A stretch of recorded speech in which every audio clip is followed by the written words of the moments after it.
முற்போக்கு, சீர்திருத்தம், சகோதரத்துவம், சமூக நீதி எல்லாம் பேசிவிட்டு சாதி, மதம், சாராயம், திரைப்போதை 4 போதைக்கு அடிமையாக்கி அடுத்த தலைமுறையை ஒண்ணுக்கு முதலாக பதறாக்கியவர்கள் இந்த பராரி கூட்டத்தின் ஆட்சி, கேடுகட்ட இவர்களின் ஆட்சி. சாராயம் குடித்து செத்தவனுக்கு காசு கொடுக்குது, ஓடுது. அவன் பிள்ளைய நான் படிக்க வைப்பேங்குது, அவனுக்கு அரசு வேலை கொடுப்பேங்குது, 10 லட்சத்தை எடுத்து கொடுக்குது. எல்லா பையனும் போய் பார்க்கிறான். சட்டப்படி குற்றத்தை கொழுப்படுத்து போய் குடிச்சு செத்தத நடிகனை பார்க்க போய் சிக்கி செத்ததுக்கு 34 லட்சம் கொடுக்குது. 34 லட்சம். ஒரு இடிவிழுந்து விளைநிலத்தில, வேளாண்மை நிலத்தில உழைத்துக் கொண்டிருந்த நம்ம அக்காவும் தங்கையும் செத்து போன 5 பேரை ஏறிட்டு பார்க்க ஒரு நாதி இல்லை இந்த நாய்ப்பய நாட்டில். செத்து விழுந்த நெத்தியில ஒத்தரவா போட்டு வைக்க ஒரு வயதர வரல. இதாண்டா இவங்க ஆட்சி. இவங்களை ஒழிக்கணும் தாண்டா நமது முன்னவர்கள் கலந்தார்கள். அவனவன் இருந்த இடத்தில் அவனவன் கடமையை செஞ்சான். அவன் வாழ்ந்த காட்டை காடாக வைத்திருந்தான் வீரப்பன். வெண்டடா பதில் இருக்கு, இங்க பதில் இருக்கு. அவன் வீரப்பனே திருடன். அப்படி என்றால் ஜெயலலிதாவுக்கும் கருணாநிதிக்கும் பேர் என்ன? எத்தனை கோடி சொத்து இருக்குன்னு எண்ணி முடிக்கிறதுக்குள்ள நீ செத்து போயிருவாய்டா. அவங்களுக்கு எவ்வளவு மகா மகா மகா மகா போட்டு கூட திருடர் பட்டம் கொடுக்கலாம். அவ்வளவு பெரிய திருடர்கள். அவர்கள் திருடர்களுக்கு ஒரு சங்கம் இருந்தால் அதன் தலைவர்கள். திருடன் கொடுமை. அப்படிப்பட்ட ஒரு வீரனை நாம் நினைவு கூறிக்கொண்டிருக்கிறோம். காடு என்பது காடல்ல, அது இல்லாத அமையாது நாடு. நீரின்றி அமையாது உலகு என்றால் காடின்றி அமையாது நீர் என்பதை அறிவார்ந்த எனது தம்பி தங்கைகள், அடுத்த தலைமுறை பிள்ளைகள் கற்றுக்கொள்ளும். அவன் இருக்கிற வரை பயன்தான், அவர் இல்ல சுதந்திரமா வெட்டி விற்கிறான். என் தம்பி சீமந்த நம்பி காட்டுக்குள்ள ஆடு மாடு மேஞ்சா அது வந்து அங்க இருக்கிற வன விலங்குகளுக்கெல்லாம் ஆபத்து வந்துருமா. எனக்கிட்ட கதை சொல்றான். டே மங்கினி பிள்ளைகளா, நாங்க தினம் படிக்கிறோம்டா. படுக்கை அறை இருக்குல்ல, கால் நீட்டி படுக்கிற இடத்தை தவிர சுத்தி அறையில் வந்து பாடுறா. வெறும் புத்தகம்டா, பிக்காளிப்பட வந்து பாடுற. படிச்சுக்கிட்டே இருப்போம்டா. உலகத்துல நடக்குது, என்ன நடக்குது, காடுனா என்ன, நீர்னா என்ன, அருவினா என்ன, ஆறுனா என்ன, மலைனா என்ன, இது கூட தெரியாதவங்களாடா நாங்க. என் பரம்பரை ரத்தம்டா, உயிர்மை நேய கூட்டம்டா. இதுகிட்ட வந்து பேச்சுக்கிறது இங்க. காட்டு வனவிலங்குகளுக்கு எங்க ஆடு மாடு போய் பெய்யறதுல பாதுகாப்பற்ற சூழல் உருவாயிருதான். அப்ப கல்குவாரியில வெடிகுண்ட வச்சு தகர்த்து வெட்டி எடுத்துட்டு அப்ப அந்த ஆடு மாடெல்லாம் நல்லா அங்க வாழ்கிற சிங்கம்புலி கரடிலாம் ஐயோ நல்லா வெட்டி எடுங்க, மகிழ்ச்சியா இருக்கடா. டேய், அந்த குவாரியை தோண்டின இடத்துல இந்த குவாரி உரிமையாளன் பட்டியல் எல்லாம் எடுத்து வச்சு ஒரு நாள் நீ வெட்டி எடுத்த பொக்கணிலே உன்னை தூக்கி வச்சு நான் புதைக்கல, நீ பாதுகிட்டே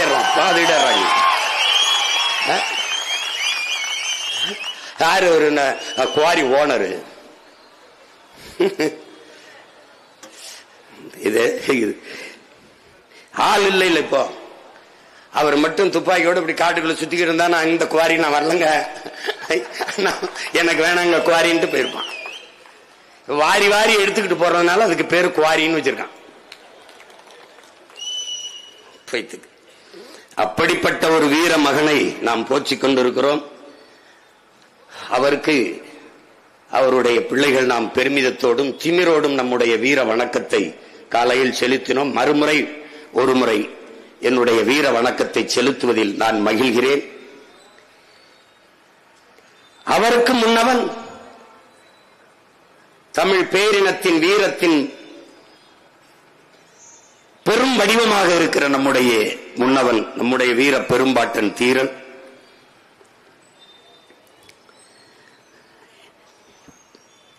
ஒரு சிறிய காணொளி ஆவணத்தை நாம் அது செயற்கை நுண்ணறிவில் தயாரித்தது. ஏன்னா நம் பாட்டனுடைய படங்கள் நம் இடத்தில் இல்லை, வரலாற்று செய்திகளும் முழுமையாக இல்லை. ஏனால் வரலாற்றில் புறக்கணிக்கப்பட்ட ஒரு இனத்தின் மக்கள். புரட்சியாளர் அம்பேத்கர் சொன்னதை போல, என் அன்பு தம்பி தங்கைகளே, வரலாற்றில் புறக்கணிக்கப்பட்ட ஒரு இனத்தின் மக்கள் ஒரு நாள் தங்களுக்கான வரலாற்றை தாங்களே எழுதுவார்கள். அப்படி நிராகரிக்கப்பட்டு புறக்கணிக்கப்பட்ட இனத்தின் பிள்ளைகள் நாங்கள் இன்று எங்களுக்கான வரலாற்றை எழுதிக் கொண்டிருக்கிறோம். அதில் ஒரு பக்கம்தான் என்னுடைய வீர பெரும்பாட்டன் தீரனின் இந்த வீர புகழை போற்றுகிற இந்த நிகழ்வு. அன்னைக்கு அவர் நினைவு தினத்தில் போற்றாம என்ன பண்ண, அன்னைக்கு தான் மலை மேல ஏறி மாடு மேய்க்கிறேன்னு தேதி குறிச்சிட்டேன், போயிட்டேன். அந்த இடத்துல வச்சு சொன்னேன், ஒவ்வொரு நாளும் என் தீரனின் நினைவுதான் எங்கள் இதயத்தில். ஒவ்வொரு தமிழ்நாட்டின் ஒவ்வொரு தடமும் அவன் காலடிபட்ட தடம் தான். எங்கு நின்றும் எந்த இடத்தில் நின்றும் அவன் பெரும்புகளை நாம் போற்றிக் கொண்டே இருக்கலாம். அதனால் இன்றும் அவன் நினைவுதான், என்றும் நம் இதயத்தில் அவன் நினைவுதான். அதைத்தான் நான் சொன்னேன், எங்கள் சிந்தை முழுக்க சின்னமலை சினர்ந்து எழுவோம் சிறுநரி கூட்டம் எந்த மூலை என்கிற முழக்கத்தை முன்வைத்தேன். எங்கள் பாட்டனின் வீரம் பட்டு போகாது, அவன் பரம்பரை பிள்ளைகள் எங்களை விட்டு போகாது. அவன் கனவு பெரிது, தீரன் அவன் பேரன் அவன்.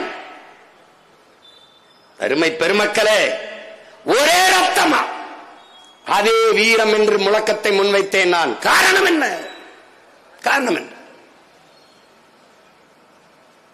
அடிமையாக வாழ்வது அவனுக்கு பிடிக்கவில்லை. அடுத்தவன் அதிகாரத்தின் கீழே அன்னை தமிழினம் வாழ்வதில் அவனுக்கு பிடிக்கவில்லை. அழுவனுக்கு அவன் நான் உனக்கு வரி கட்டுவதை எதிர்க்கவில்லை, நீ என்னை ஆள்வதையே எதிர்க்கிறேன் என்றான். அதேதான் எங்கள் உயிர் தலைவன் மேதகவே பிரபாகரன் அவர்கள். அடிமை வாழ்வினும் உரிமை சாவு மேலானது. எதுக்கு மாற்றான் இடத்திலே மண்டியிட்டு வாழ்வதை விட மானத்தோடு போரிட்டு மாண்டு போகலாம். அடுத்தவன் காலிலே விழுந்துதான் வாழ வேண்டும் என்கிற நிலை இருக்குமானால் நான் எழுந்து நின்று இறந்து போவேன் என்கிறான் சேகுவேரா. அதற்கு முன்பே நம் முன்னவர்கள் வாழ்ந்து காட்டினார்கள். யார் நிலத்திலிருந்து யாருடா வரி எடுத்துட்டு போறது? யார் நீ? நிலம் என்னது, உழைப்பு என்னது, விளைச்சல் என்னது? உனக்கு எதற்காக வரி கட்ட வேண்டும்? அந்த எண்ணம் தான். அடுத்தவன் ஆள்வதில் வாழ பிடிக்காத வீரன் நம்முடைய பாட்டன் தீரன் அவர்கள். அதேதான் நேருக்கு நேராக ஒரே ரத்தம், அதே வீரம். நிலமும் களமும் தான், காலமும் தான் வேறு. அந்த நிலத்தில் இருந்த நம் தலைவன் யாரடா சிங்களன், நீ எதுக்குடா என்ன ஆடுற? இது என் நிலம், என் நாடு. என்னை அடக்கி ஒடிக்க ஆள்வதற்கு நீ யாரு? இங்கே தீரன், அங்கே அவன் பேரன்.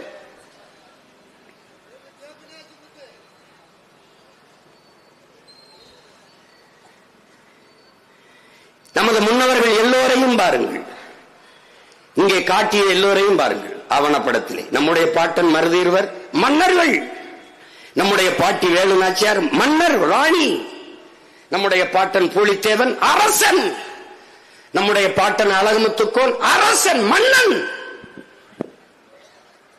அதற்கு முன்பிருந்த மூவேந்தர்கள் எல்லாம், சேர சோழ பாண்டிய பேரரசர்கள் எல்லாம் அரசர்கள்.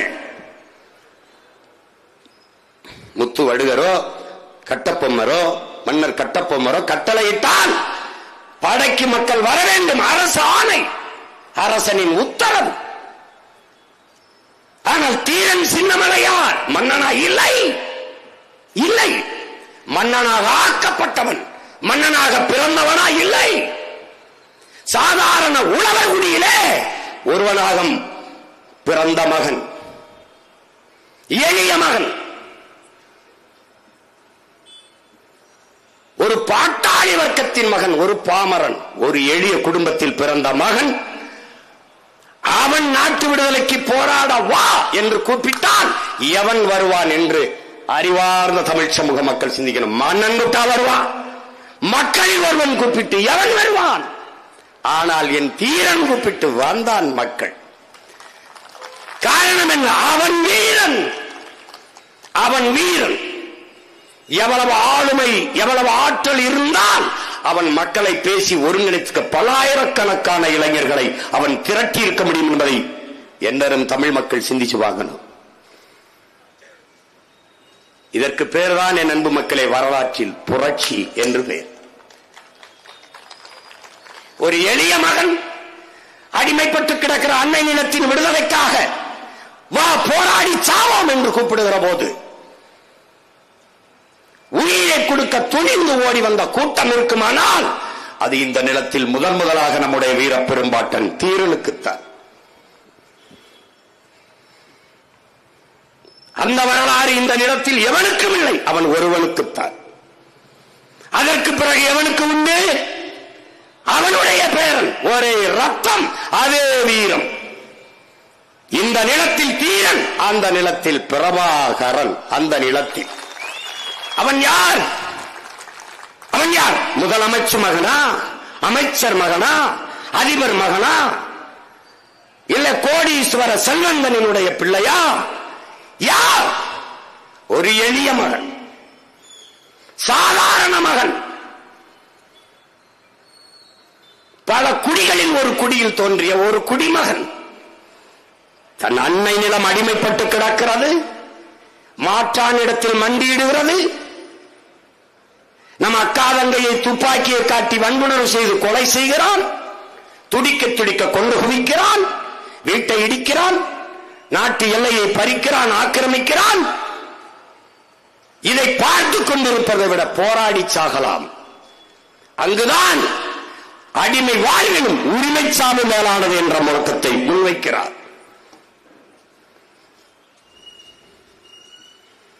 அந்த முழக்கத்தை முன்வைத்து மக்களை திரட்டுகிறான். தன்னோடு படித்த 5 நண்பர்களை கூட்டுக் கொண்டு காட்டுக்குள் புகுந்தான். 5 பேரோடு சென்ற அவனுக்காக 50,000 பேர் செத்திருக்கிறார்கள் என்றால் அவன் எவ்வளவு பெரிய புரட்சியாளன். அவனை நம்பியிருக்கான் பாரு. இவன் கூட போய் சாவோமடா நாட்டுக்காக,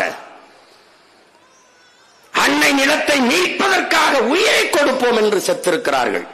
வெறும் ஆண்களா? இல்லை, அதற்கிணையாக பெண் மக்கள், வீர மக்கள், வீர மகள்கள்.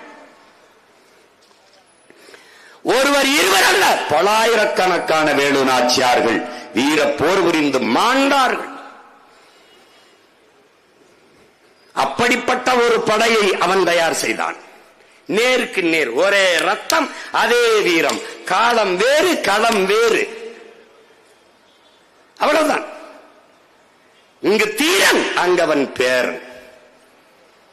அதற்கு நேராக அந்த தீரன் பேரன் பிரபாகரனின் மகன், இந்த எளிய மகன் சீமான். எந்த பின்புலமும் இல்லை. அப்பன் அமைச்சரோ முதலமைச்சரோ ஒரு கட்சியில் இருந்து பிரிந்து வந்தோ, சாதியை சொல்லியோ மதத்தை சொல்லியோ, இல்ல பெரிய செல்வந்தனின் மகனோ, எதுவும் இல்லை. செத்து போனது இனம். இனத்தின் பிணத்துக்கு இடையிலே பிதுக்கி பிரசவிக்கப்பட்ட மகன், எளிய மகன். எதுவுமே இல்லை. மூச்சை பேச்சாக்கி இந்த மண்ணிலே கத்தி கத்தி 36 லட்சம் வாக்கை பெற்று 3வது பெரு கட்சியாக உயர்த்தி, நாங்களே ஒரு கொடியை உருவாக்கி ஒரு கொள்கையை வகுத்து, தன்மானமிக்க தமிழ் மக்களிடத்திலே மானத்தமிழச்சி மாறிலே பால் குடித்த பிள்ளைகளை உணர்வு சூழ ஏற்றி உருட்டி திரட்டி நாம் தமிழர் என்ற புரட்சிகர அரசியல் படை கட்டியிருக்கிறோம் என்றால், அன்று தீரன், அன்று அங்கே அவன் பேரன், இங்கே இந்த பேரன் சீமான் தீரனும் அவன் பேரனும். காலம் வெவ்வேறு, கையிலே இருக்கிற கருவி வேறு. இவன் வாள் வேல், அவன் துப்பாக்கி, அவன் துவக்கு, எனக்கு வாக்கு. அவர்கள் ஆயுதம், எனக்கு அறிவாயுதம். அவர்களுக்கு கருவி, எனக்கு கருத்தியல் புரட்சி. நோக்கம் ஒன்றுதான், அடிமை தேசிய இனத்தின் உரிமை, விடுதலை. அவன் தன்மானமிக்க பெருமையோடான பெருவாழ்வு. இதுதான் எங்களுக்கு நேர் நிற்கிற கனவு. அதனால்தான் தீரனும் அவன் பேரனும்.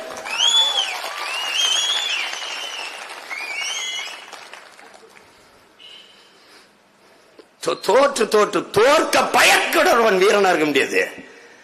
தோற்க பயப்படும் உயிருக்கு பயப்படும் வீரனா இருக்க முடியாது. 3 முறை அடித்து விரட்டாண்டா பீரங்கிய துப்பாக்கிய நம்ம பாட்ட 3 முறை வெறும் குதிரை வாழும் வேலையும் வச்சு சாவதுன்னு ஆயிடுச்சு. அப்புறம் சரணடைஞ்சு சாகிறது, சண்டைட்டு சத்துருவோம்டா. அதான்டா நம்முடைய பரம்பரை மரபணு.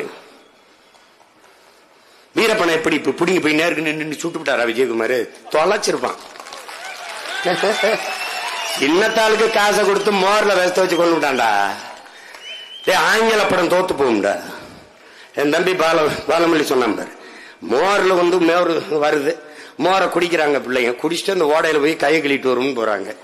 நம்ம ஆளுக்கு முன்னாடி மோர் இருக்கு, கொஞ்சம் மயக்கமா வருது, இந்த மோர்ல ஏதோ தப்பு இருக்குன்னு நினைச்சு நம்ம பிள்ளைய மோரை கழுவிட்டு குடிக்க வேணாம்னு சொல்றதுக்கு திரும்புறாண்டா. குடிச்சுக்கிட்டு இருக்காப்லடா. பாடம் கூட தோத்து போயிரும்டா. இறந்து போயிட்டாரா? இறந்து போயிட்டாரு விஷத்தை குடிச்சு. 3 நாள் 2 நாள் கழிச்சு ஆடு மேய்க்கிற ஒரு பையன் அனுப்பி அங்க என்ன நடக்குன்னு பாருன்னா, ஆமா ஆள் செத்து கிடக்கணும்னா அப்புறம் போய் இந்த வெண்ணைக்கு பிறந்த வெண்ணமை இங்க அங்க போய் அவரை எடுத்துக்கிட்டு வந்து அந்த மீசையை வெட்டி கொண்டு போய் அந்த இதுல வண்டியில ஏத்திட்டு போயிட்டு சுட்டு ஆட்டு ரத்தத்தை பீச்சு விட்டு ஏமாத்தின பிக்காளி பயிலிடாதீங்க, பேடி பயிலு. விஜயகுமார் மொட்டை அடிச்சாப்படா அன்னைக்கு. நான் ஒரே ஒரு மகன் தான்டா கேட்டேன். நாங்கெல்லாம் எங்க அப்பன் செத்ததுக்கு தான் மொட்டை அடிப்போம், நீ மொட்டை அடிக்கிறிய?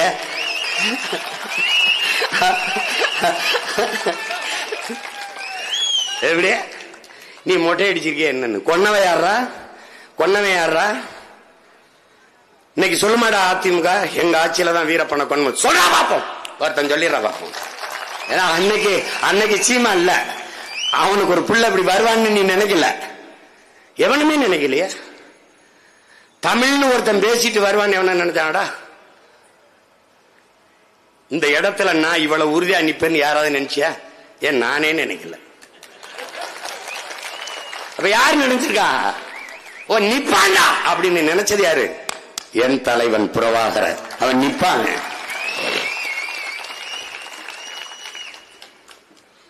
எனக்கு பேசாத வேலையா? அரை விழுக்காடு ஓட்டு வச்சிருக்கனுக்கு 500 கோடிங்கிறான். 8 விழுக்காடு ஓட்டு வச்சிருக்க நமக்கு என்ன?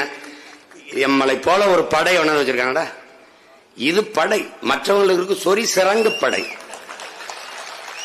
இது ராணுவம்டா, மக்கள் ராணுவம். சீருடை அணியாத, ஆயுதம் ஏந்தாத, அறிவாயுதம் ஏந்திய மக்கள் ராணுவம். நாங்க சீருடை போடல, இடுப்புல துப்பாக்கி செருகல.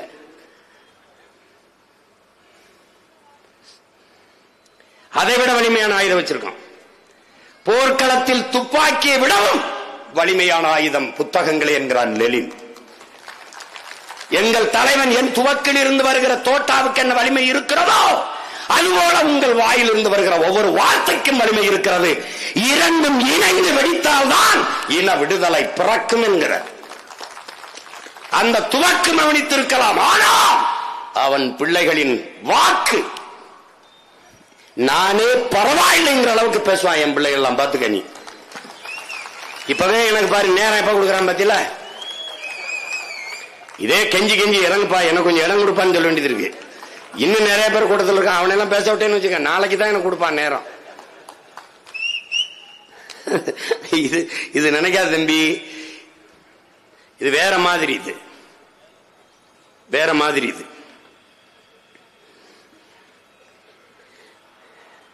நாங்கள் தோற்று இருக்கிறோம் நிறைய தேர்தல்களில். தேர்தலில் வெற்றி மட்டுமே வெற்றி அல்ல. தேர்தலில் வென்றவன் சாதிக்காததை தேர்தலில் தோற்ற பிள்ளைகள் நாங்கள் சாதித்திருக்கிறோம்.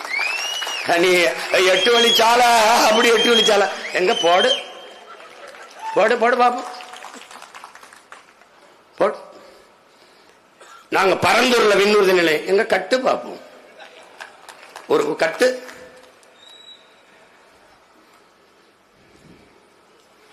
அதெல்லாம் அது ஒரு காலம். சின்ன பிள்ளைல நாங்க ஐஸ் வாங்கி தின்னுக்கிட்டு இருக்கும்போது ஐஸ் பாய் விளையாடிட்டு போயிட்டேன். நீ இப்ப இப்ப அப்படி ஆள் கிடையாது. இது தம்பி தோளில் கை வைத்து அடர்ந்த காட்டுக்குள் சொல்லி அனுப்புறான். ஒரே வார்த்தை தான், சாக துணிந்து விடு, உனக்கெல்லாம் சாதாரணமாயிரும்.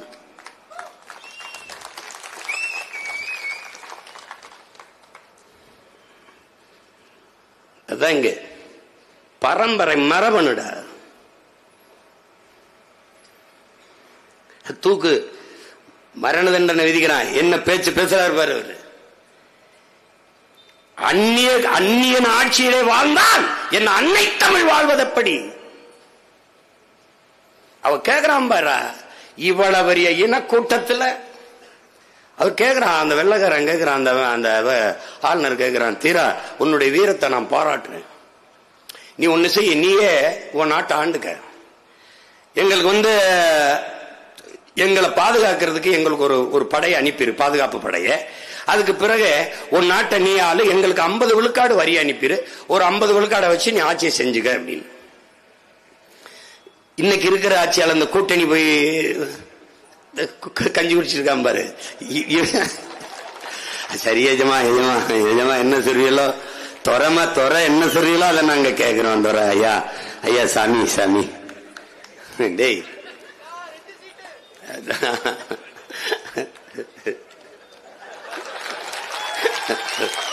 கேளு கேளு. எங்க ஆள் சொல்றான், யாரு நிலத்தை யார் ஆள்வதற்கு அனுமதி தருவது? டேய் யோசிச்சு பாரு, 250 ஆண்டுக்கு முன்னாடி ஒருத்தன் பேசியிருக்காண்டா, இந்த மண்ணுல இந்த தண்ணிய குடிச்ச ஒரு மகன்டா, அந்த தண்ணிய தான்டா நீ நானும் குடிச்சுக்கிட்டு, அவன் விட்ட மூச்சு காற்று இன்னும் இந்த நிலத்தில் உழவுதரா. அந்த வீர மூச்சை நீ சுவாசிக்கா இல்லையாடா?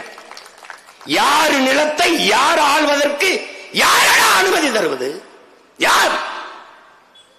நீ யாரா? நீ உன்னை ஆள விட்டதில்லை, உன்னை உள்ள வர விட்டதே தப்புன்னு நினைக்கிறேன். நாங்க பல்வேறு நாடுகளில் போய் வாணியம் செஞ்சோம்டா, வர்த்தகம் செஞ்சோம்டா. ஆனால் அந்த நாட்டு மக்களை அடிமைப்படுத்தி ஆண்டோமா? எங்கள் வரலாறு அப்படி பதிவு செய்தது உண்டா? சோழ பேரரசர்கள் பல்வேறு நாட்டை வென்றார்கள். எங்கள் புலிக்கொடியை, மாண்புற்ற புலிக்கொடியை ஏற்றினார்கள். எங்களை குடியேற்றினார்களா? அடிமைப்படுத்தி ஆண்டார்களா? சித்திரவதை செய்து சிதைத்தார்களா? என்ன செய்தார்கள்? ஏன்? என் மாண்பு, என்னுடைய பேரன்பும் பெருந்தன்மையும். ஆனால் நீ வணிகம் செய்ய உள்ள விட்டால் எங்களை அடிமைப்படுத்தி, உன்னுடைய வீரத்தால் எங்களை வீழ்த்தி ஆளவில்லை, உன் வஞ்சகத்தால் சூழ்ச்சியால் எங்களை ஆள்கிறாய். அதை நான் வெறுக்கிறேன். திருப்பி நீ என்னமோ எனக்கு பிச்சை போட்டு நீ ஆண்டுக்க எப்படி? இந்த 4 சீட்டுக்கு நாக்கு தொங்க போட்டு அலையுமே, நக்குன்னு ஆயிடுச்சுன்னா நாய்க்கு, குடியாரங்காலும் குஷ்டரோகிகாலாம் தெரியாது, நக்கிட்டு போயிடும். அதுக்கு ஒரு பிரச்சனையும் கிடையாது. எச்சிச்சோறு திங்கிறது ஆயிடுச்சுன்னா எந்த வீட்டுல கூட 2 எலும்பு விழுமோ அங்கேயே வாழாட்டிடும். அது நாயாட்டம், இது புலி. அது என்னதான் வாழாட்டினாலும் அப்படி பார்த்து சிரிச்சுட்டு போயிடும். புலியோட மோதுனா சரி, புலி அணில் எலி பூனை அது சிறுமையாயிரும். மிகுதியான் மிக்கவை செய்தாரை தான் தம் தகுதியால் வென்று விடல்ங்கிறாங்க. எத்தனை ஆயிரம் ஆண்டுக்கு முன்னாடி இந்த பேரன் ஒருத்தன் வருவான், அவனுக்கு எழுதி வச்சுட்டு போவோம், மிகுதியான் மிக்கவை செய்தாரை தாம் தம் தகுதியான் வென்று விடல். இந்த மாதிரி குறுக்கு மறுக்கா ஓடுறவன் என்ன பண்ணணுங்கிறாரு? பொறுமையிலும் பெருந்தன்மையாலும் வென்று காட்ட வேண்டும்டாங்கிறவங்க. இப்ப நம்ம என்ன பண்றோம்? பொறுமையா இருக்கும், பெருந்தன்மையா இருக்கும். அவனை அவுத்து விடுறா, அது ரொம்ப திரியுது, அவுத்து விடுறா, காலையை வாடி வாசல் வச்சு விடுறா அப்படின்னு வாடி வாசலுக்குள்ள விட்டு கவுத்திருவோம்ன்றேனா. அதனால அப்ப என்ன சொல்றாரு? அதெல்லாம் முடியாது, அப்படியெல்லாம் நான் ஆட்சி செய்யணுங்கிறது இல்ல, நீ என்ன செய்ய முடியுமோ செஞ்சுக்கன்ற. துளி கூட பயப்படல, மரணம் கொஞ்சம் கூட கவலைப்படல. இப்ப சொல்றாரு பாருங்க, இதே முதலமைச்சரா உன்னை ஆக்கிடுறோம். ராஜீவ் ஜெயவர்தனை ஒப்பந்தம் என்ன சொல்லுது? மாநில உரிமை தர்றோம், நீ ஏன் ஆண்டு கங்குது? யார? நம்மால அந்த இருக்காருல்ல பின்னாடி, அவனுக்கு பின்னாடி இருக்கல பேர் அவன்கிட்ட, நான் என் மாநிலத்தை ஆளுகிற உரிமையை உன்கிட்ட கேட்டு போறான்ல, என் நாட்டை கேட்கிறேன், என் தாய் நாட்டின் விடுதலையை கேட்கிறேன். நீ யாரா எனக்கு ஏன் நாட்டை ஆளுற உரிமையை தர்றது? ரெண்டு பேரும் ஒரே மாதிரி பேசுறான் பாரு. இது 250 ஆண்டுக்கு முன்னாடி, இது இப்ப 20 ஆண்டுக்கு முன்னாடி. எப்படி இருக்கு? அதனால்தான் தீரனும் அவன் பேரனும். அது மாதிரிதான் இப்ப நானு, நீ யாரா எனக்கு பிச்சை போட்டு 4-3 சீட்டை கொடுத்து என்னை MP MLA ஆகிறது? நாடு என்னது? உரிமை என்பது மக்கள், என் மக்கள், நான் மக்களுக்கானவன். அவன் என்னை தோற்கடிக்கட்டும், தோற்பது நான் அல்ல, அவன். என் அப்பன், என் சித்தப்பன், என் மாமன், என் ஆத்தா, என் அக்கால், என் தங்கை தோற்கிறான், நான் அல்ல. எங்கள் தோல்வி தமிழ் பேரினத்தின் தோல்வி, நாம் தமிழர் கட்சியின் தோல்வி அல்ல. ஒரே கோட்டிலே தீரனும் அவன் பேரனும் ஒரே கோட்டில் நிற்கிறோம். அவன் ஒத்துக்கல. கடைசி கட்டத்தில் அமைதி பேச்சுவார்த்தை அமெரிக்கா வருது. 36 லட்சம் கோடி பிரபாகர் அவங்க காலுக்கு கீழே வைக்கிறோம். நான் என்ன செய்யறதுக்கு? நாட்டு அடைஞ்சு கொடுக்கிறோம், அதிபர் அணிங்க இருந்து ஆளுங்க. சரி, நான் என்ன செய்யறதுக்கு? அந்த திரிகோணமலைய அந்த கடற்படை தளத்தை எங்களுக்கு 30 ஏக்கரை 25 ஆண்டுக்கு ஒத்திக்கு கொடுங்க, அதான் லீஸ். மௌனமா இருந்தாரு, போயிடறான். திருப்பி சீனா வருது. சீனா இதையே சொல்லுது. அமெரிக்கா என்ன சொல்லுச்சோ அதே தேவை, அதே டிமாண்ட் என்ன சொல்லுது? இதே 36 லட்சம், நீங்க அதிபர், நீங்க ஆளுங்க, எங்களுக்கு என்ன தண்ணு உனக்கு? அதேதான், அதே 25, அந்த 30 ஏக்கரை 25 ஆண்டுக்கு ஒத்திக்கு கொடுங்குது. இப்ப எல்லா தளபதிகளும் பேசும்போது சீனா பெரிய நாடு பக்கத்தில் இருக்கு, அது தயவுல வாங்கலாம் விடுதலையே. சில தளபதிகள் சீனா பக்கத்தில் இருக்கு, மூக்கு அடிக்கடி நீட்டும், வேண்டாம், அமெரிக்கா தயவுல வாங்கலாம். இப்ப இங்க ஒருத்தர் இருக்கான் பாருங்க, அவன் சொல்றான், யாரு? நம்ம ஆளு சொல்றான், எந்த பக்கத்துல அமெரிக்காவுடைய சீனாவுடைய தயவுலை விடுதலை அடைந்தால் அது இந்தியாவுக்கு எதிராக போய்விடும், வேண்டாம் என்கிற இந்த தலைவனுக்கு எதிராக இந்தியா போய்விட்டது. இதுதான் வரலாற்றில் பெருந்துயரம், கொடுமை. தீரனுக்கு கொடுத்த அதே வாய்ப்பை உலக வல்லாதிக்க நாடுகள் நம் தலைவனுக்கு கொடுக்குது. அவனும் மறுத்தான், இவனும் மறுத்தான். அதனால் தீரனும் அவன் பேரனும், அவன் பிள்ளை இவனும். நான் நினைச்சா என்ன பண்ணலாம்? ஒரு 25-30 சீட்டு, ஒரு 1000-500 கோடியை வாங்கிட்டு நான் பாட்டுக்கு இல்ல, எவன் ரொம்ப பேசுறான்னு அவனுக்கு 4 சீட்டை கொடுத்துட்டு நீ நில்பா பாப்பா அப்படின்ட்டு போயிடலாம். செய்யலாமா? அதை செய்யறவனாக இருந்தால் இந்த இடத்தில் நின்று தீரனும் அவன் பேரனும் என்று பேசுவதற்கான உரிமை, தகுதி, நேர்மை, உண்மை ஒரு துளி இருந்திருக்கு. அவன் பேச மாட்டான்.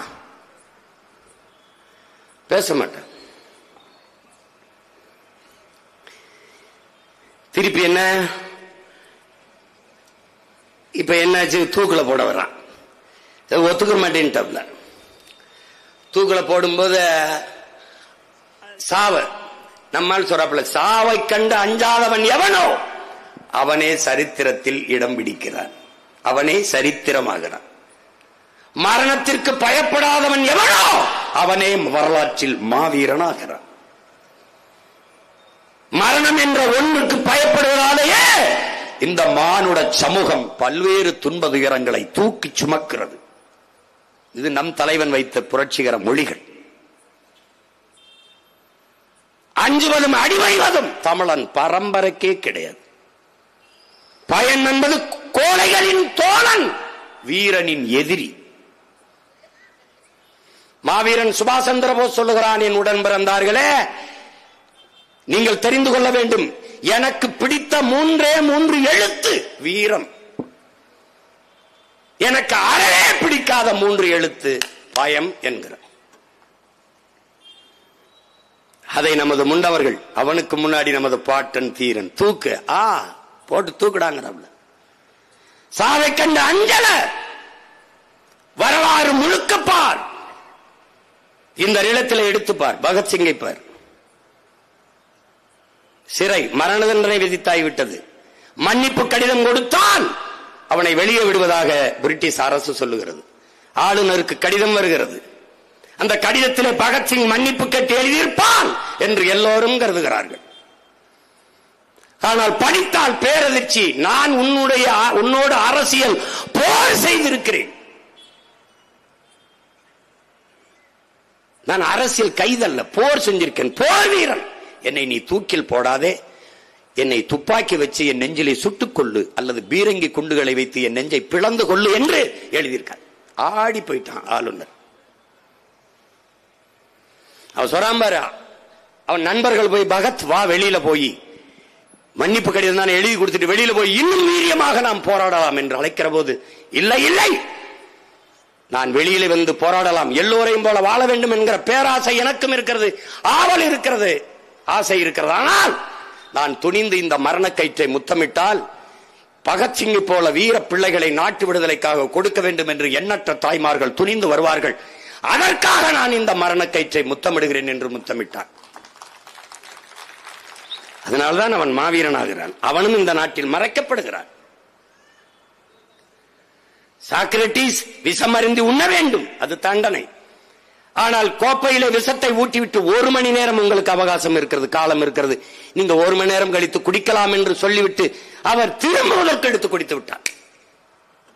அடுத்த நொடி குடித்தான். மரணத்தை கண்டு அஞ்சவில்லை. சேகுவரா முன்னாடி சேகுவராவை சுடுவதற்கு ஒருவன் துவக்கோடு நிற்கிறான்.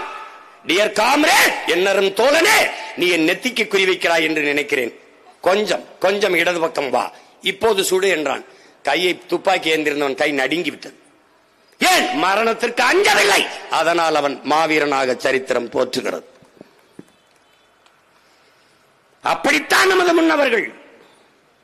மன்னர் கட்டபொம்மன், நம்முடைய பாட்டன் மருதுபாண்டியர் எல்லாரும் அப்படித்தான். நம்முடைய பாட்டன் அழகுமுத்துக்கோன், செத்தாலும் நாங்கள் வீர மறவர்களாக வரலாற்றில் பதிவு செய்யப்படுவோம், வென்றாலும் நீங்கள் துரோகிகள் என்றுதான் பதிவு செய்யப்படுவீர்கள் என்று முழங்குகிறார். நம்முடைய பாட்டன்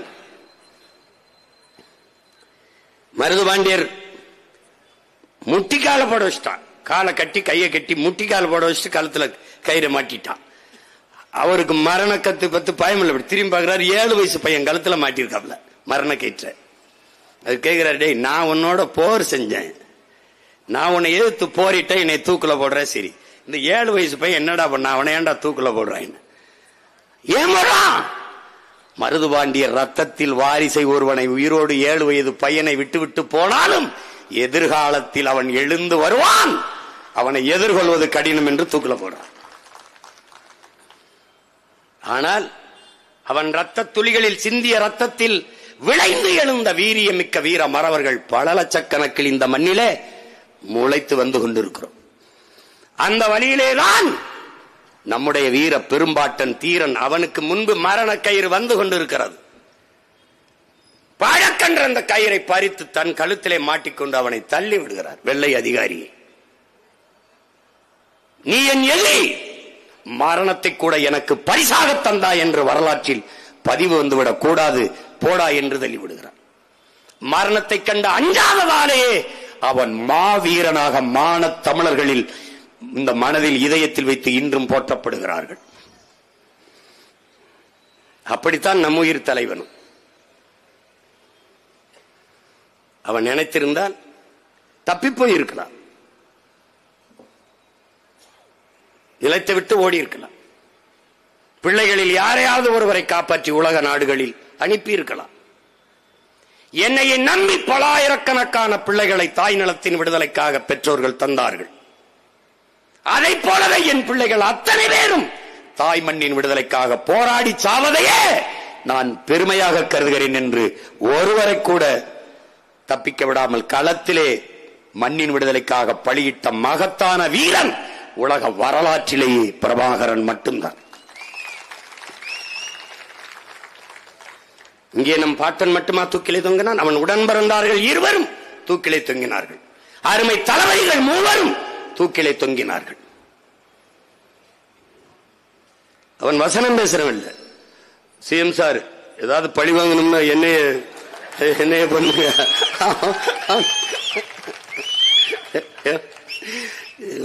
சீரியஸா காமெடி பண்றாங்க. என்ன வேணும், என்ன பண்றது நமக்கும் தெரியல, சிரிக்கிறதா அழுகிறதா அப்படின்னு.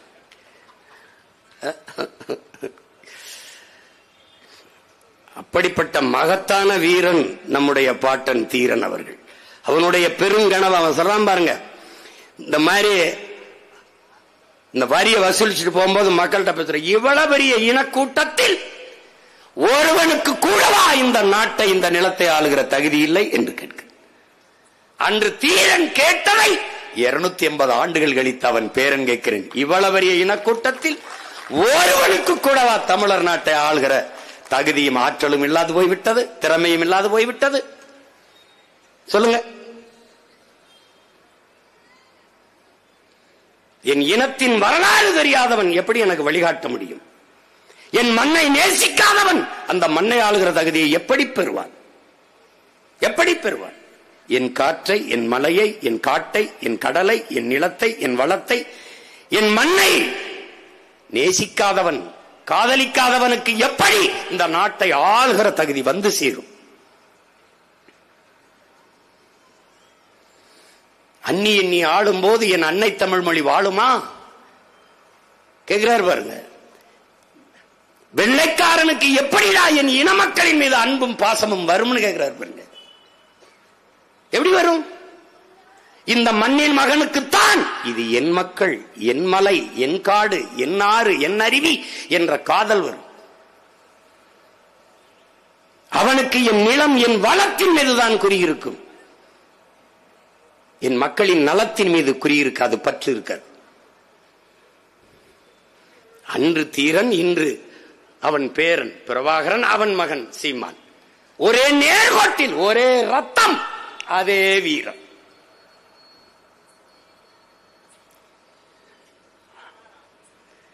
அந்த வரலாற்றில் தொடர்ச்சியாக நாம் புறக்கணிக்கப்படுகிறோம். நிறைய பேசலாம். அவனுடைய வீர வரலாறு என்பது அரை மணி நேரம், 1 மணி நேரத்தில் பேசி முடிக்கக்கூடிய ஒன்று அல்ல. அல்ல, அது நீண்ட நெடிய பெரும் பயணம். அவன் பிள்ளைகள் நமக்கு போட்டு வைத்திருக்கிற பெரும் பயணம். ஒரு வீரியமிக்க விடுதலையை நோக்கிய பாதை அது. இன்னைக்கு பேசினாங்க தம்பி எல்லாம், ஹிமாயன் கபீர் கூட சொன்னார், கோவையில் ஐயா ஜிடி நாயுடு அவர் பேரை அந்த 2000 கோடி, ஏறக்குறைய 1750 கோடி கிட்ட அரசு காசை செலவு பண்ணி ஒரு மேம்பாலம் கட்டியிருக்கிறார். அதற்கு ஜிடி நாயுடு என்ற பெயர் வைக்கிறார். நாயுடு என்பது சாதி பேர் இல்லை, சயின்டிஸ்ட் பேர் என்பதை நான் இப்போதுதான் நான் அவர்கள் சொல்லி அறிகிறேன். எப்படி இருக்கு பாருங்க, நாயுடுங்கிறது சாதி பேராம். சீமானுக்கு மட்டும் அது சாதி பேர் என்று தெரிகிறதே. அங்க ஒருத்தருக்கு அப்பல வரலாற்று பேராசிரியர், மீசியை முறுக்கணவெல்லாம் வீரம்னு வைத்துறான். ஐயோ, அப்ப சுபாஷ் சந்திர போஸ் மீசியே வைக்கல, அவன் வீரம் இல்லையா? டே, வீரம்ங்கிறது மயிர்ல இல்லடா, உயிர்ல இருக்குடா. டே பைத்தியக்கார பையில அப்படியே முறிக்கிறது, பேர்ல வேற வச்சுக்கிறது. அங்க போய் அவங்க பாட்டம் புலித்தேவனை சீமான் எப்படி கூப்பிடுவார்? நீ சகாதேவன் மகாதேவன் எப்படி கூப்பிடுவ? சகா வாங்க, சகா வாங்க, மகா அப்படி கூப்பிடுவ?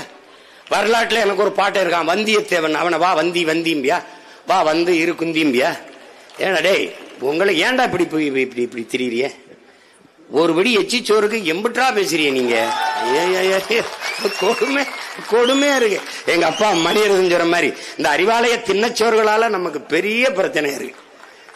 நீங்க தான் போய் பொழைச்சிட்டு போங்கன்னு விட்டோம்ல, அப்புறம் அங்க போய் புலித்தேவனை எப்படி சொல்ல? பைத்தியக்காரன் பேரே புலித்தேவன்டா, வந்தியத்தேவன் மாதிரி புலித்தேவன். நாயுடு என்பது அது வந்தது சாதி பெயர் இல்லை, அது விஞ்ஞானியின் பெயர்.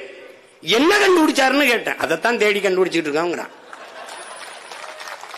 இந்த பாலத்துக்கு எதுக்கு பேர்? அது ஐயா ராமசாமிக்கு மணியம்மைக்கும் இடையில ஒரு நட்பு பாலமாக அவர் இருந்தார், அதனால் அந்த பாலத்திற்கு பேர். இதை நான் சொல்லல, எங்க மாமா காங்கிரஸ் கட்சியில் இருக்காங்க, திருச்சி வேலுச்சாமி எங்க மாமா, அவங்கதான் அதை சொல்ற, அந்ததுக்காக நன்றி கடனுக்கு வச்சிருப்பாங்கன்ட்டு. அதனால அவரை போட்டு மொக்கிறாங்க. இந்த நான் சொல்றேன், என்னை மொய்ய பார்ப்போம். எதற்காக பாலத்துக்கு பேர் வச்சா? அவர் தான் அந்த அதை கட்டி கொடுத்தாரு, பள்ளிக்கூடத்தை. அது வையே நான் கேட்டேன்னா சொல்லு. துரைச்சாமி தானே அவர் பேரு, துரைச்சாமி, கோபால்சாமி, துரைச்சாமி பாலம் அப்படின்னு ஏதோ ஒரு பள்ளிக்கூடம், ஒரு கல்லூரி வச்சுட்டு போ. நீ வன்மையா செய்கிறாய். ஏவா வேலு பொதுப்பணித்துறை அமைச்சராக இருப்பதால் நீ உன் அடையாளத்தை நிறுவுகிறாய். என் நிலத்தில், என் பணத்தில் நீ உன் அடையாளத்தை நிறுவுகிறாய். வேளாண்மைக்கு நாராயணசாமி நாயுடு தவிர யாரும் போராடவில்லையா? தொடர்வண்டியின் மேம்பாலத்திற்கு நாராயணசாமி நாயுடு பெயர் வைக்கிறாய்.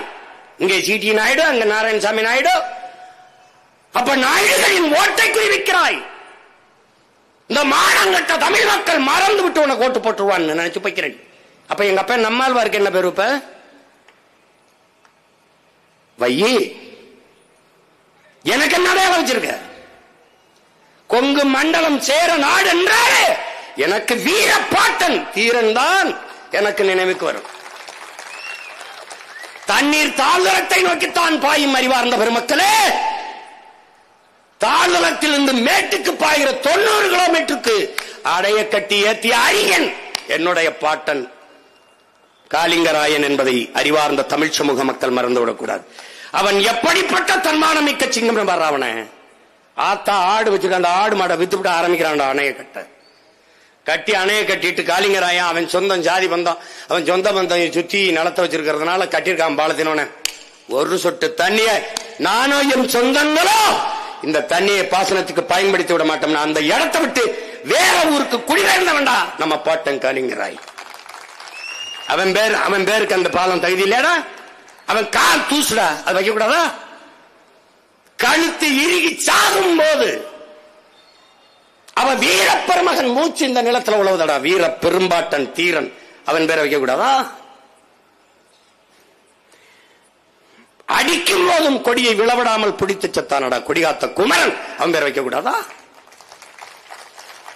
அன்னமார் தம்பிமார் என்று போற்றப்படுகிற எங்களது மூதாதைகள் பொன்னர் சங்கர் பெயரை வைக்க கூடாதா? எங்களுக்கு அடையாளமே இல்லையா? திட்டமிட்டு நீங்கள் உங்கள் அதிகாரத்தில் உங்கள் அடையாளத்தை நிறுவ நினைக்கிறீர்கள்.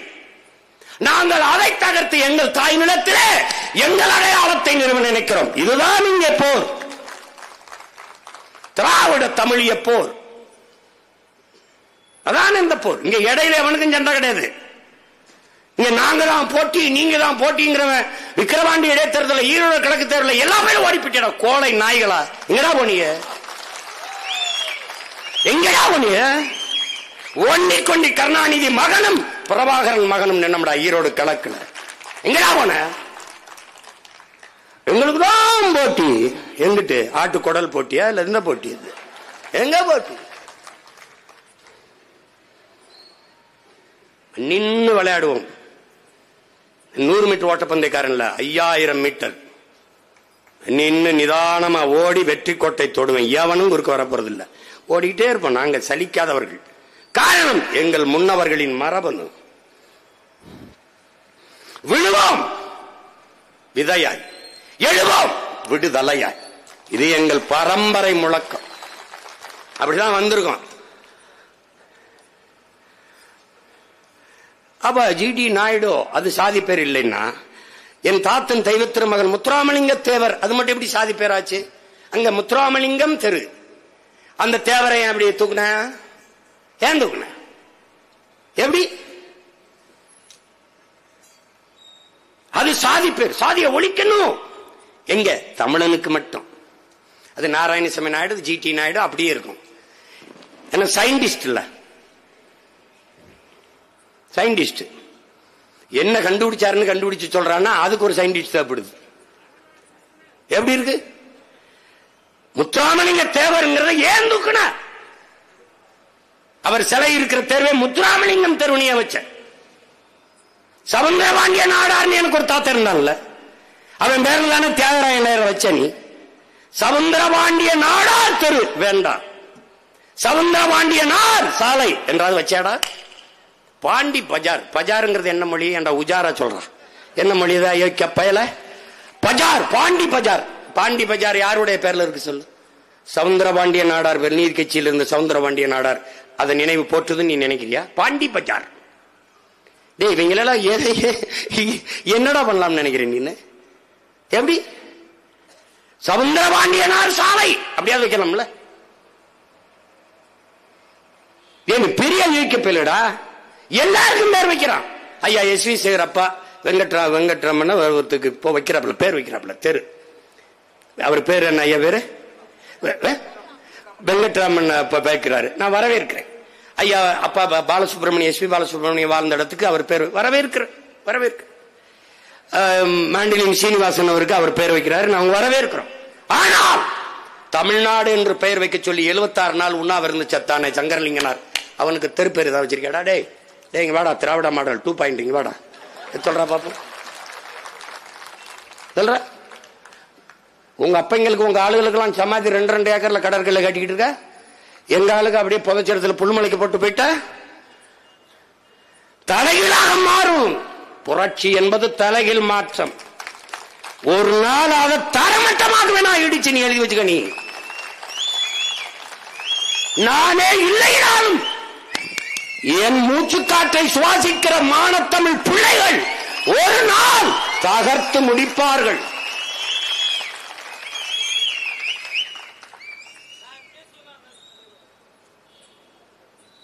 இது என் தங்கச்சி சுவிஸ்ல இருந்து எடுத்து பாக்குறான்.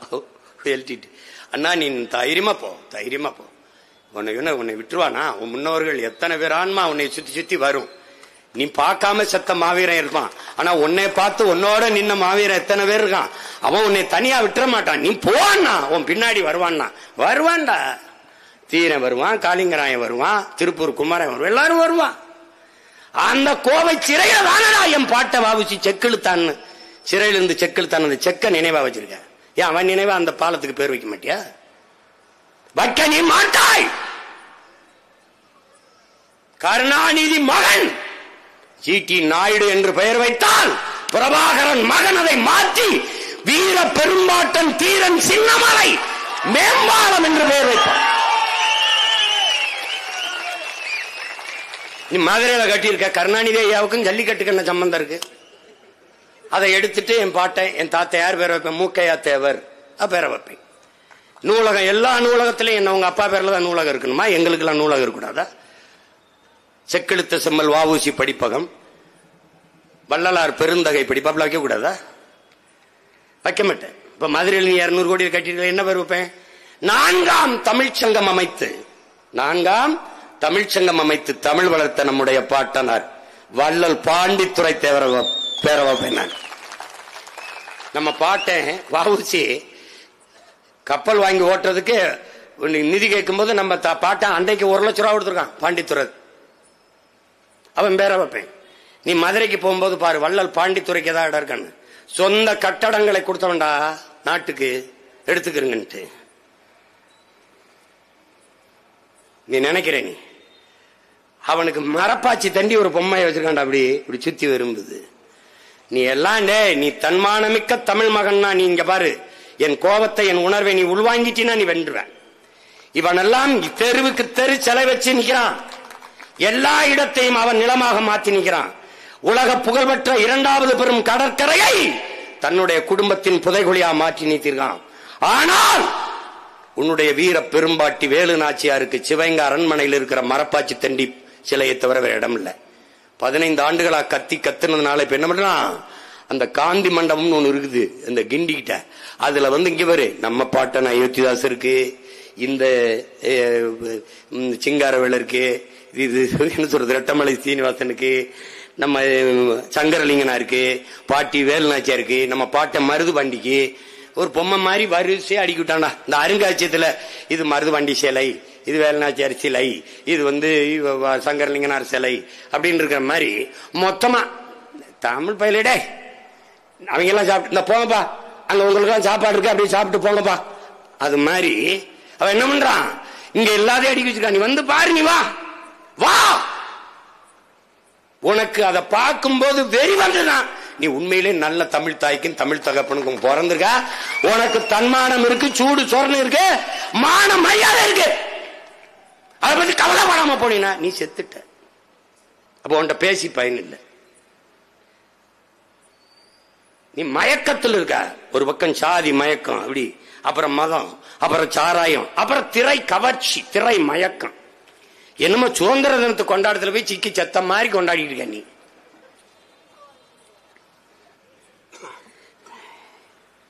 நீ சாக வேண்டிய ஆள் தான். ஆனா இது பரிதாபமா இருக்கு. அதான் பிரச்சனை இருக்கு. இதே மாஸ் அப்படிங்கிறான். இது சமூக தூஸ், சோசியல் டஸ்ட், தூசி. இது ஒண்ணும் கிடையாது. என்ன போதிச்சாலும் அவன் மண்டையில ஏறாது. போதையில் இருக்கிறவனுக்கு என்ன போதிப்ப? அதெல்லாம் சரி, ஒரு கோட் இருக்கு, அது விடு. அது நம்ம வேற ஒருவருக்கு பேசிட்டு போகுது, நல்லா பேசுற, ஏதாவது கொடுத்துட்டு போ. என் மக்களை பிச்சைக்கார போய் மக்களை ஆக்கிட்டான். நானும் என்னென்னமோ தான் பண்ணி பாக்குறேன். இந்த சின்ன தேவனும் காட்ட மாட்டான்ட்டு சட்டையில போட்டுட்டே திறேன். எப்படியாவது போய் சேர்ந்துராதா? பின்னாடி போட்டு முன்னாடி போட்டு கோடியில எங்க நிம்மலன் ஒரு தம்பி அவன் அடிச்சு ஒரு ஊருக்கு எப்படியாவது வென்றணும்டா. ஏன்? அவன் கனவுடா, அவன் கனவு. ஏதாவது பண்ணிருங்கடா பிள்ளைகளா. விட்டுட்டு போக முடியாதுல்ல.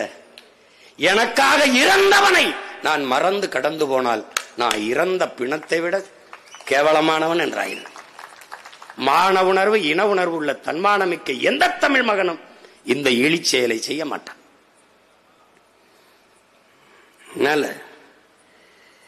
அவன் செய்ய மாட்டான். எல்லாம் நடக்கும், நடத்தி காட்டுவோம்ல, விட்டுட்டா போயிருவோம். நேரம் ஆயிடுச்சு. எனக்கு முன்னாடி நிறைய பேர் நிறைய கருத்துக்களை சொல்லிட்டாங்க.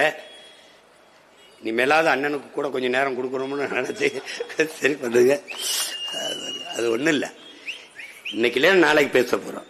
நம்ம பாட்டனு நம்மோட தான் இருக்க போறான். அவன் நினைவும் பெருமையும் நம்மோட தான் இருக்க போது. எல்லாத்துக்கும் மேல அவன் மானமும் வீரமும் நம்மளுடைய வாழ்ந்து கொண்டிருக்குது. அந்த வீர பெரும்பாட்டன் தீரனின் கனவை நாம் நிறைவேற்றணும். அவன் நம்முடைய வீரப்பன் வனக்காவலன் வீரப்பனார் அவர்களின் மீதும் நம்முடைய வீர பெரும்பாட்டன் தீரணி மீது நாம் உறுதியேற்போம். இவர்களின் நினைவை போற்றி, புகழை போற்றி நம் கனவை நிறைவேற்றுவோம் என்கிற உறுதியை ஏற்று கலைவோம். இந்த நிலத்திலே வருகிற 26 சட்டமன்ற தேர்தலில் நாம் தமிழர் கட்சி தனித்து போட்டியிடுகிறது நீங்கள் அறிந்ததுதான். ஆனால் இங்கே என் பிள்ளைகள் ஒவ்வொருவரும் தனித்துவமிக்க ஆகப்பெறும் ஆற்றலாளர்களை இந்த களத்திலே வேட்பாளராக நிறுத்துகிறேன். என்னரும் தமிழ் சொந்தங்கள், எளிய பிள்ளைகள், உங்கள் பிள்ளைகள் எங்களுக்கு வாக்கு செலுத்தி வெற்றி பெற செய்யுங்கள். எங்களின் வெற்றி ஒரு கட்சியின் வெற்றி என்று கருதாது, நீங்கள் பிறந்த பெருமை மிக்க தமிழர் என்கிற தேசிய இனத்தின் வெற்றி என்று நினைத்து எங்களுக்கு வாக்கு தாருங்கள். இந்த நிலத்திலே இந்த பேரு இதை சொல்லிடுவோமா? போட்டி போடுகிற வேட்பாளர் முதலிலே என்னுடைய அன்பு மகள், நம்முடைய வீர திருமகன், வனக்காவலன், நம் காடு காத்த கருப்புசாமி, நம்முடைய எல்லை காத்த ஐயனார் வித்யா வீரப்பன் அவர்கள் இந்த மேட்டூர் தொகுதியிலே சட்டமன்ற வேட்பாளராக 26 போட்டியிடுகிறார். அவருக்கு உங்கள் மதிப்புமிக்க வாக்கை தந்து உங்கள் மகளை வெற்றி பெற செய்யுங்கள். அது நம் இனத்தின் வெற்றி என்கிற பெருமையோடு அதை செய்யுங்கள். அடுத்ததாக சங்ககிரியிலே நித்யா அருண் என்கிற அன்பு தங்கை போட்டியிடுகிறார்கள். அவர்களுக்கு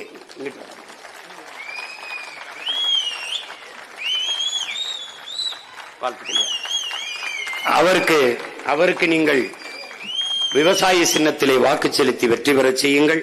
அடுத்ததாக வீரபாண்டி தொகுதியிலே அன்பு தம்பி ராஜேஷ் குமார் அவர்கள் போட்டியிடுகிறார்கள்.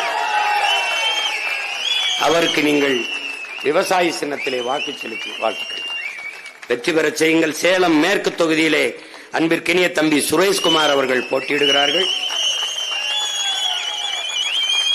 அவருக்கு உங்கள் மதிப்புமிக்க வாக்கை விவசாய சின்னத்திலே செலுத்தி வெற்றி பெற செய்யுங்கள்.